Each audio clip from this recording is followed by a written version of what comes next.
Grimm's Fairy Tales, Mother Holle. Once upon a time there was a widow who had 2 daughters.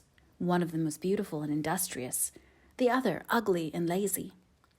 The mother, however, loved the ugly and lazy one best, because she was her own daughter, and so the other, who was only her stepdaughter, was made to do all the work of the house, and was quite the Cinderella of the family. Her stepmother sent her out every day to sit by the well in the high road, there to spin until she made her fingers bleed. Now it chanced one day that some blood fell on the spindle, and as the girl stopped over the well to wash it off, the spindle suddenly sprang out of her hand and fell into the well. She ran home crying to tell of her misfortune, but her stepmother spoke harshly to her, and after giving her a violent scolding, said unkindly, "As you have let the spindle fall into the well, you may go yourself and fetch it out." The girl went back to the well, not knowing what to do, and at last, in her distress, she jumped into the water after the spindle. She remembered nothing more until she awoke and found herself in a beautiful meadow, full of sunshine and with countless flowers blooming in every direction.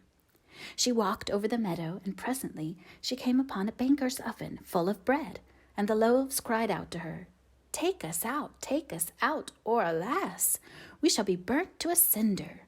We were baked through long ago." So she took the bread shovel and drew them all out. She went on a little farther, till she came to a tree full of apples. shake me, I pray," cried the tree. "My apples, one and all, are ripe." So she shook the tree, and the apples came falling down upon her like rain. But she continued shaking until there was not a single apple left upon it. Then she carefully gathered the apples together in a heap and walked on again. The next thing she came to was a little house, and there she saw an old woman looking out with such large teeth that she was terrified and turned to run away. But the old woman called after her, "What are you afraid of, dear child? Stay with me. If you will do the work of my house properly for me, I will make you very happy. You must be very careful, however, to make my bed in the right way, for I wish you always to shake it thoroughly, so that the feathers fly about. Then they say down there in the world that it is snowing, for I am Mother Holle." The old woman spoke so kindly that the girl summoned up courage and agreed to enter into her service. She took care to do everything according to the old woman's bidding, and every time she made the bed, she shook it with all her might, so that the feathers flew about like so many snowflakes. The old woman was as good as her word. She never spoke angrily to her, and gave her roast and boiled meats every day. So she stayed on with Mother Holle for some time, and then she began to grow unhappy. She could not at first tell why she felt sad, but she became conscious at last of great longing to go home. Then she knew she was homesick, although she was 1,000 times better off with Mother Holle than with her mother and sister. After waiting a while, she went to Mother Holle and said, "I am so homesick that I cannot stay with you any longer, for although I am so happy here, I must return to my own people." Then Mother Holle said, "I am pleased that you should want to go back to your own people, and as you have served me so well and faithfully, I will take you home myself." Thereupon she led the girl by the hand up to a broad gateway. The gate was opened, and as the girl passed through, a shower of gold fell upon her, and the gold clung to her so that she was covered with it from head to foot. "That is my reward for your industry," said Mother Holle. As she spoke, she handed her the spindle, which she had dropped into the well. The gate was then closed, and the girl found herself back in the old world, close to her mother's house. As she entered the courtyard, the cock, who was perched on the well, called out, "Cock-a-doodle-doo! Your golden daughters come back to you."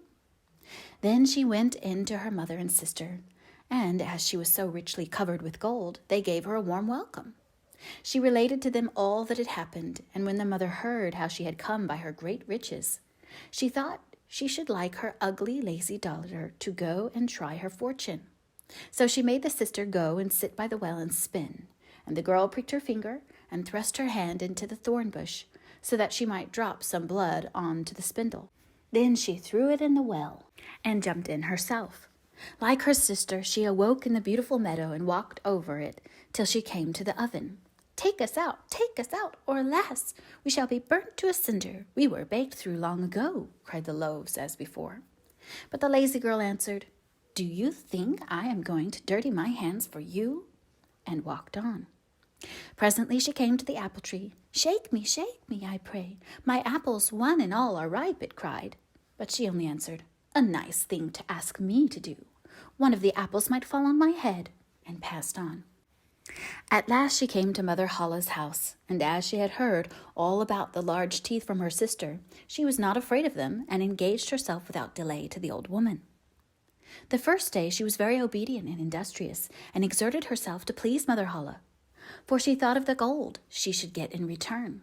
The next day, however, she began to dawdle over her work, and the third day she was more idle still. Then she began to lie in bed in the mornings and refused to get up. Worse still, she neglected to make the old woman's bed properly, and forgot to shake it so that the feathers might fly about. So Mother Holle very soon got tired of her and told her she might go. The lazy girl was delighted at this, and she thought to herself, "The gold will soon be mine." Mother Holle led her, as she had led her sister, to the broad gateway.